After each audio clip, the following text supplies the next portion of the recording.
YouTube, chicks.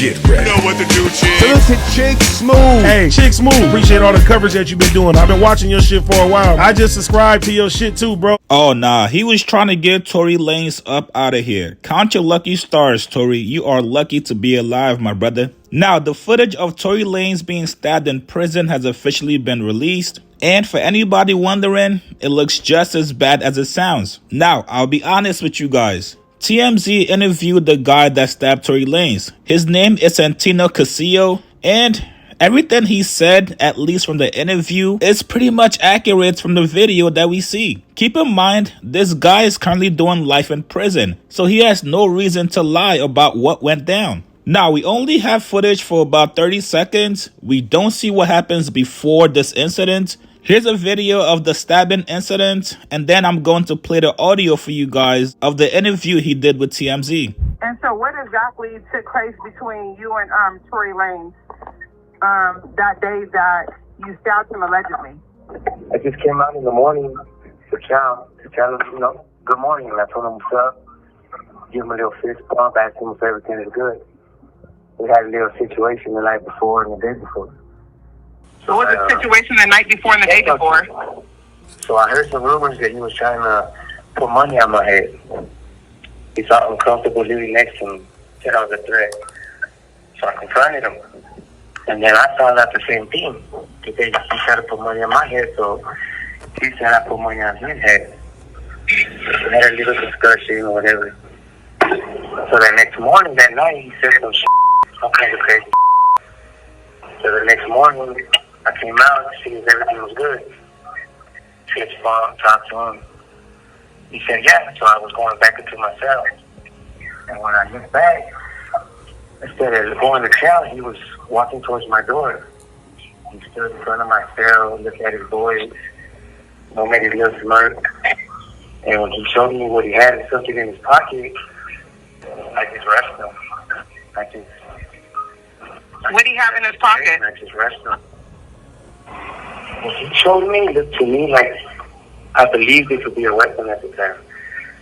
So I rushed him, and I just snatched him. I just took advantage of him. He was weak. I just threw him all over, and I just kept slamming him and stabbing him. And were you trying to kill him?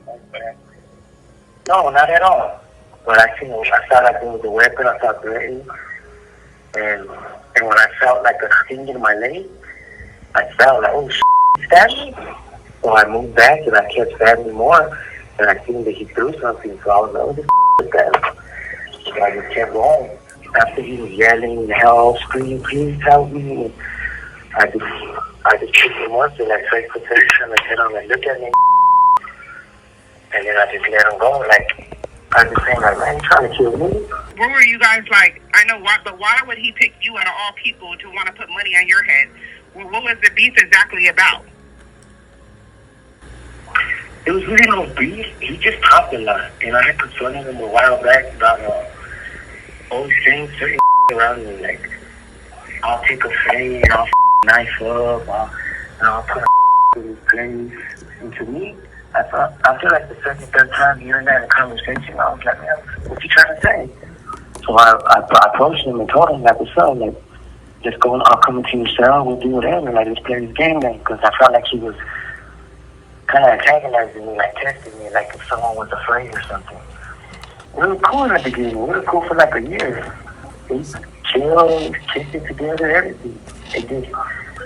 They're not on that type of prison yard, Rochelle. Okay. No.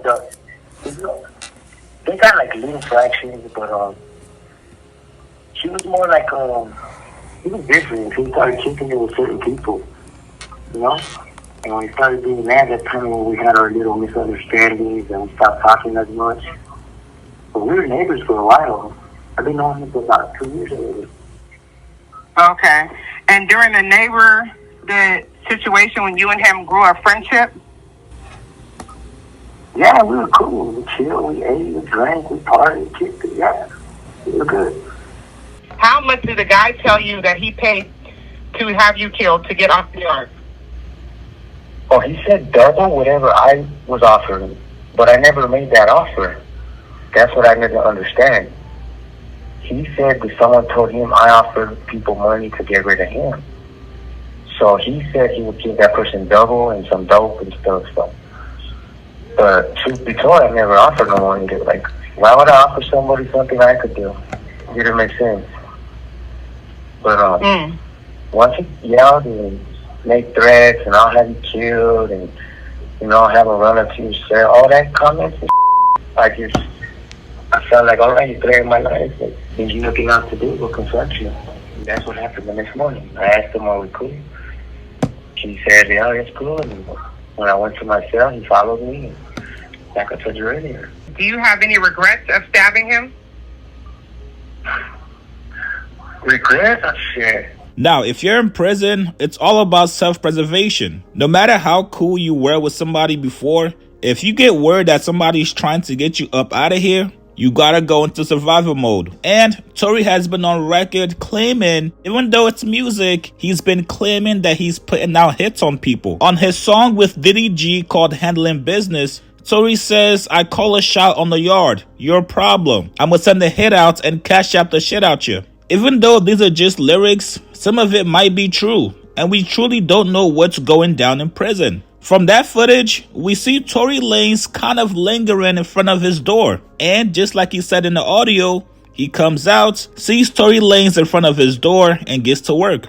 Now, do I believe when he said he was not trying to kill Tory Lanez? Absolutely not. Brother, you stabbed a man more than once. You're trying to get him up out of here. Now, the one thing that I was confused about was in the audio interview, Castillo said Tory Lanez gave a smirk to his boys. So that means Tory Lanez had people that was close by. But when he was getting attacked, nobody rushed in to help him. Maybe that's an unwritten rule in prison. If you see somebody getting stabbed, you mind your business. But from what we know, from what Wack 100 has told us, most people in that prison loves Tory Lanez. Tory helps them with different things that they're going through. He's known as the resource guy in prison. So if you're an inmate that Tory Lanez has helped and you were close by, why wouldn't you rush to at least get the guy off of him? Or at least try to distract them so Tory can get away? Listen, I'm not a prison expert, so you guys get in the comments below. Is there anything you guys feel doesn't really add up from what Castillo said in the interview?